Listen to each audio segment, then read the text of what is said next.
네, 시청자 여러분 안녕하십니까? 네, 재미나는 사주팔자를 강의하고 있는 사람입니다. 자, 2022년 호랑이의 해를 맞이해서 여러분들의 가정과 또 직장 두루두루 편안하시기를 기원해 드립니다.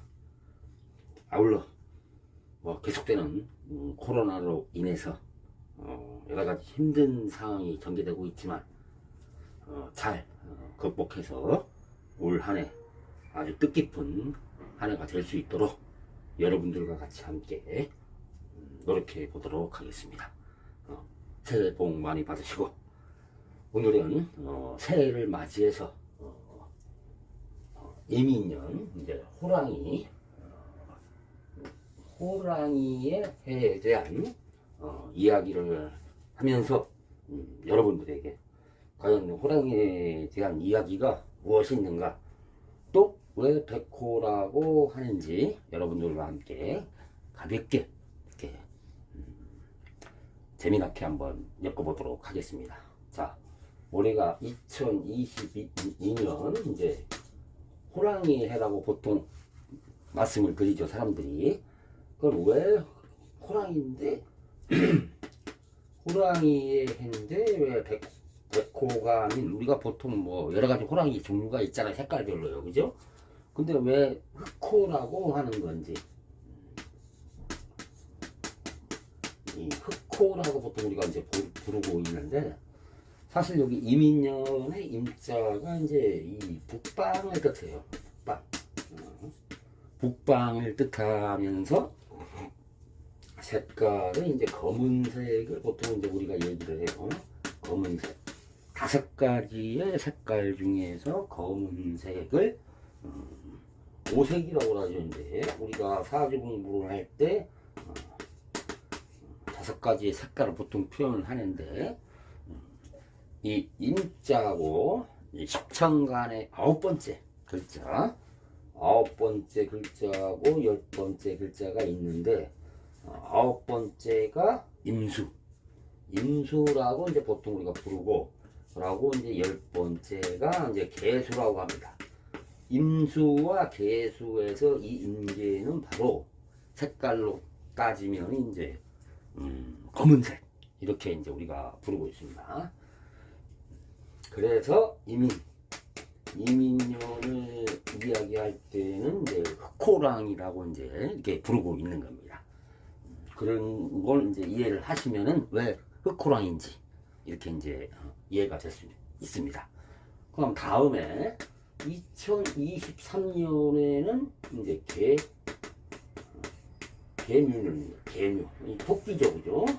이 토끼의 해는 똑같이 이제 흑색을 가지고 있습니다. 북방을 뜻하면서 흑색의 그 색깔을 가지고 있기 때문에 이제 검은 토끼, 이렇게 부를 겁니다, 아마. 다음에 이제 또 한번 조금만 더 나갈게요. 2024년에는 갑진이 되겠죠, 갑진. 요거는 이제 호랑이입니다, 호랑이. 이제 요거는 용이죠, 용. 이 용이고, 그리고 이제 이 갑은 풀청 해서 청색을 뜻합니다, 청색. 이 청색을 뜻하기 때문에 이제 이때는 청룡, 이렇게 부릅니다. 네? 푸른 용. 청룡이라는 이야기는 아마 여러분들도 많이 들어보셨을 것으로 알고 있습니다. 그래서 아마 청룡의 해는 무언가 또 용에 대한 이야기가 또 그 해에 또 주인이 돼서 또 그 해를 이끌어가는 하나의 중요한 또 글자가 되겠습니다. 이 용의 해가 되는 해, 진토, 유일하게 12지의 동물 중에서 상상의 동물로 현재 일컬어지는 용의 해에는 또 용에 관련 이야기를 여러분들에게 특히 성명학이라는 이름을 질 때 우리가 보통 이제 성명학이라고 그러는데, 이 성명학과 관련된 여러 가지 이야기를 여러분들에게 차츰차츰 하나씩 이렇게 설명을 드리면서 이야기를 하겠습니다. 이처럼 이제 올해는 여러분들이 알다시피 이제 1월 1일이 지났기 때문에 보통 이제 호랑이의 해라고 이제 부르지만은 사실은 사주팔자에서 이야기하는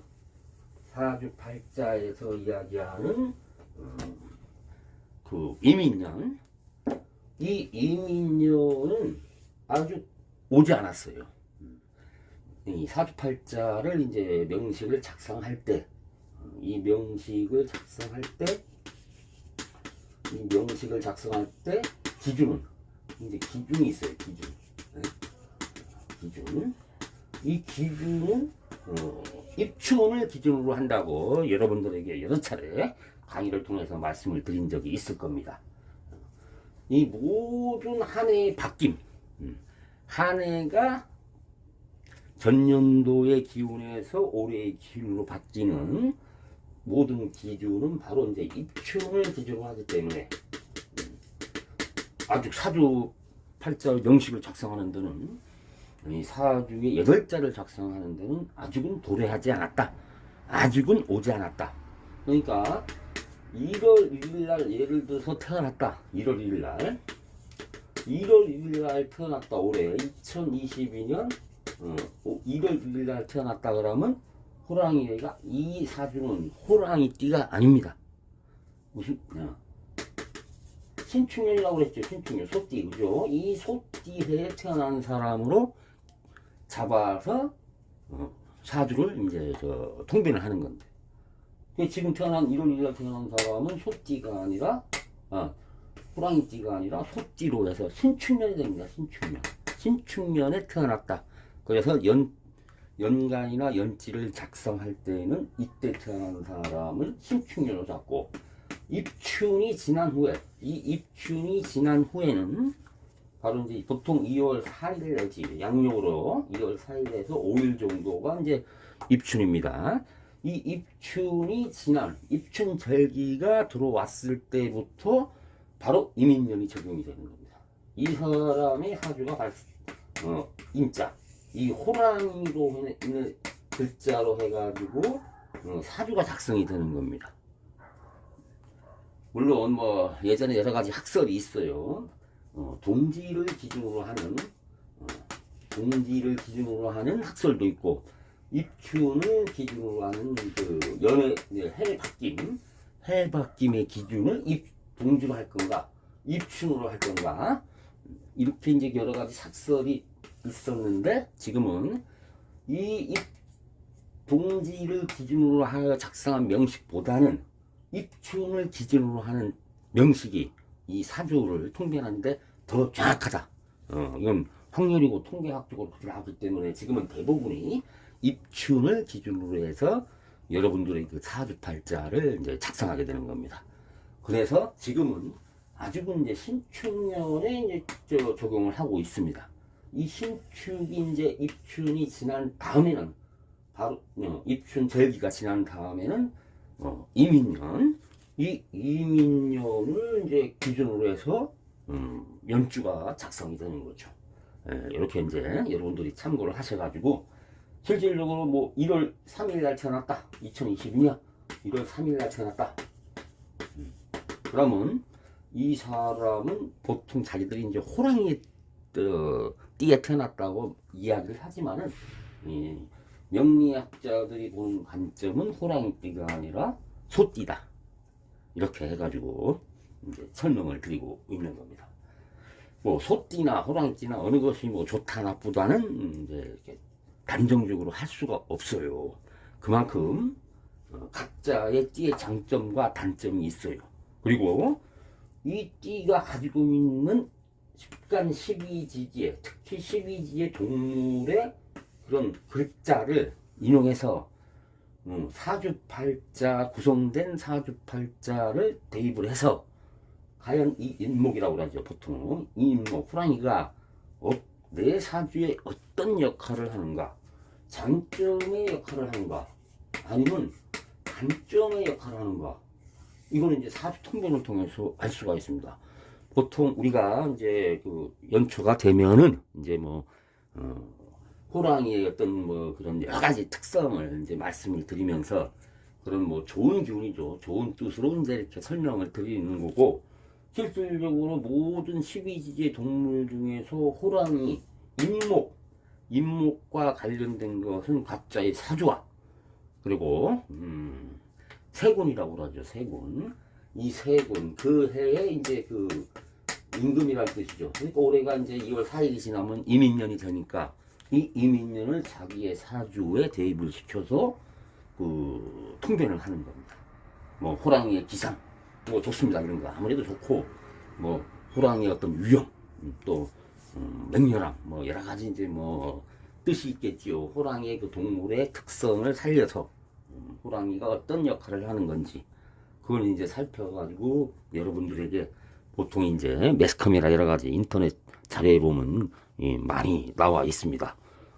그만큼 이제 우리가 관심을 가지고 또 이렇게 매해 이제 그 하나의 운을 이제 살피는 이제 과정이 생긴다고 하겠습니다.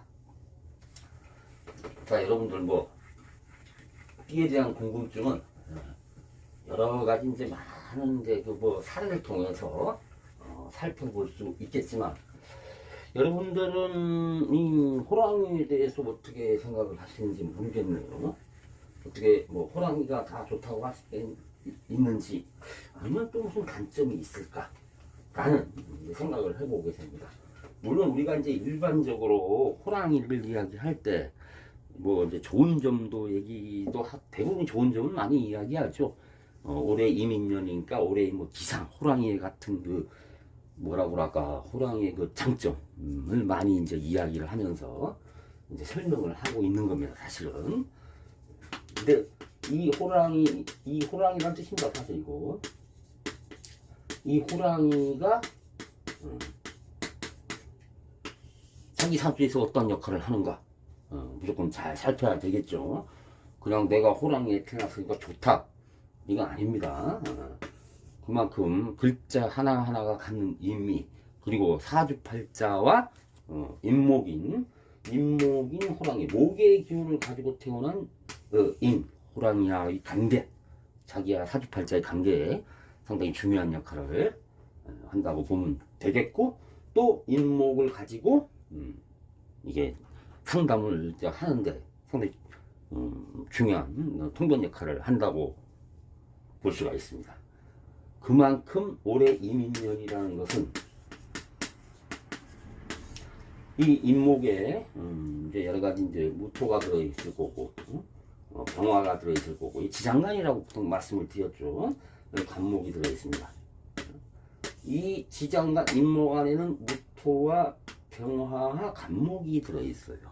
그 중에서 가장 영향이 큰 게 간목이죠. 같은 목의 기운이기 때문에 비율도 따져도 그렇습니다. 그러면 이 간목이라는 것이 지장간이라는 게 지지에 들어있는 흉배어져 있는 천간을 의미한다고 말씀을 드렸습니다. 그렇다면 이 지장간에 들어가 있는 이 간목이 사주팔자의 8자, 사주팔자의 8자에는 어떠한 영향을 미칠 건가? 이렇게 이제 두 자씩 이렇게 배치가 되어 있잖아요. 총 8자, 그죠? 이 인목 안에 들어있는 지장간을 천간은 천간, 지지는 지지대로 해서 이것을 종합적으로 판단해가지고 그 사람의 사주에 올해 운수를 보는 겁니다. 그냥 뭐 올해가 뭐 호랑이 뛰니까 호랑이야 같은 뭐 기상이 생겨난다, 그건 아니죠. 그거는 우리가 이제 쉽게 이야기할 수 있는 그런 부분이지만 그런 뜻은 아닙니다. 이제 여기서 이제 1편에서는 여러분들에게 말씀을 드리고 싶은 것이 무엇이냐, 과연 호랑이가 어떤 의미가 있는지 간단하게 또 살펴보고, 다음 편에서는 이민년에 과연 여러분들의 운세가 어떻고 실질적으로 심리적인 작용을 어떻게 하는가, 이것을 살펴보는 시간을 이렇게 한번 갖도록 해보겠습니다. 새해를 맞이해서 여러분들의 어떤 뭐 여러 가지 꿈과 희망, 늘 이렇게 이제 아무리 뭐 그런데 민감하지 않는 사람이라도 어떤 새해를 맞이하면은 그래도 나름대로의 뭐 어떤 계획이나 그리고 올해의 운세에 대해서 상당히 궁금한 사람들이 많을 겁니다. 그만큼 새해가 주는 의미가 우리 생활에 크다고 하겠습니다. 물론 세월은 계속해서 시간은 흘러가고 멈추지 않고 흘러가지만은 그것을 우리가 우주의 기운, 그리고 우주의 법칙에 따라서 이렇게 나누는 것 뿐입니다. 그래서 이렇게 나눠서 각자의 그 세군이 들어왔을 때, 이 세군이 들어왔을 때에 과연 어떠한 우주의 기운이 작용을 하는가, 그 우주의 기운을 작용할 때 우리는 어떻게 대처를 해야 되는가, 상당히 중요한 거죠. 이 인목이 들어왔을 때, 호랑이가 들어왔을 때 나에게 나쁜 작용을 하는 글자라고 한다면 우리가 어떻게 대처를 해야 되는 건지, 이것이 바로 사주를 배우고 사주를 연구하고 하는 사람들이 가장 중요한 역할이라고도 볼 수가 있습니다. 그때요, 이민년, 말은 좋죠. 호랑이, 야, 뭔가 참 호랑이의 기상을 한껏 발휘하면서 삶을 아마 그런 호랑이의 기상 쪽으로 가야 된다. 호랑이와 같은 어떤 맹렬함, 이제 포효하는 그런 위험, 이런 작용을 이제 한다고, 호랑이띠에서 한다고 하니까 나도 한번 그런 쪽으로 올해는 방향을 잡아서 사업을 하든 공부를 하든 장사를 하든 여러 가지 상황에 접했을 때에 그런 호랑이의 기상을 그대로 대입해서 실천한다면 상당히 위험하다는 생각을 가지고 있다고 보겠습니다. 그만큼 이 사주는 이 각자의 글자, 그리고 자기의 사주에서 5년마다 10년마다 들어오는 대운과 그리고 매년 들어오는 이 세운, 올해 이민년이라고 말씀을 드렸죠. 이 세운을 종합적으로 판단해서 통변을 해서 그것을 이제 방문자나 혹시 상담가에게 설명을 드리는 겁니다. 그만큼 이 설명을 드릴 때는 이런 글자의 그 속에 들어있는 그런 내용을 정확하게 이해를 해서 상대방이 물어봤을 때 삶의 질을 좀 향상시키고 또 희망을 주는 그런 상담가로서의 역할이 대단히 중요하다고 보면 되겠습니다. 여러분들 어떻습니까? 올해 저게 1월 2일 날 새해가 밝아가지고 이제 이틀째를 맞이하고 있는데 새로운 어떤 계획이나 이제 그런 걸 잘 세우셨는가 모르겠네요. 자, 이제 호랑이에 대해서 가볍게 한번 또 이렇게 말씀을 드려보겠습니다. 이 호랑이, 호자, 그죠? 호랑이는 어떻습니까? 여러분들이 생각하기에는 어떤 위험이 대단하다고 보겠죠. 그리고 어떤 위험이 대단하다고 보겠고, 또 사납다고도 할 수가 있겠네요. 사납다, 그죠? 사납다. 그래서 위험이 대단하고 사나울 맹자입니다. 사나울 맹. 이 사나울 맹자 다시 한번 다 쓰겠습니다. 이 사나울 맹자를 에서 유추할 수 있는 게 보통 무엇입니까? 위험을 갖추고 아주 용감하다 라고 이제 정의를 내린다면은 어떤 장군의 표상이 될 수가 있겠죠. 장군. 그렇죠? 왕은 아닌 것 같습니다. 왜? 2024년이 이제 갑진이라고 있죠. 갑진년. 2024년이 이제 갑진년이라고 했는데 용이 들어오죠. 용. 아무래도 우리가 지금까지 살아오면서 용은 장군의 풍무보다는 왕의 풍무를 가지고 있고, 또 실질적으로 역사적으로 볼 때 우리가 왕 아니면 황제, 임금이라고 표현할 때는 보통 우리가 용을 많이 용이라는 글자를 꼭 이런 1인자에게 붙여서 쓰고 있었죠. 실질적으로 맞잖아요. 그죠?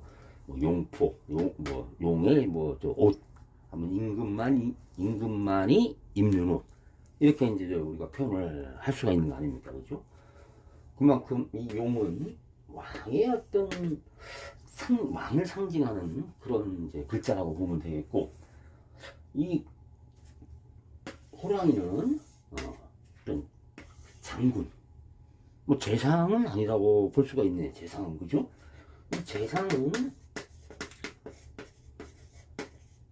이 재상은 장군보다는 어떤 이제 문인, 그런 그 계통의 사람이라고 이제 보면 되겠습니다. 그렇다면 위험 있고 저에게 엄격하고 용맹하고 이런 것은 군대에서의 어떤 장군이 되지 않을까라는 생각을 합니다. 실질적으로 인목을 설명할 때, 호랑이를 설명할 때 바로 이런 그 장군의 풍모를 가진 사람을 인목이라고 합니다. 호랑이라고 한다는 얘기죠. 그래서 왕보다는 장군의 풍모를 가진 글자에서 이제 호랑이를 이제 상징한다고 보겠습니다.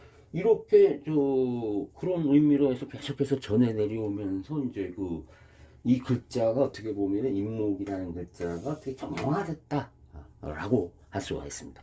물론 사주를 통변하는 것은 그럼 뭐 인목이면 장군의 풍모 위험하고 날쌔고 그렇다고 하면 안 되는 거죠.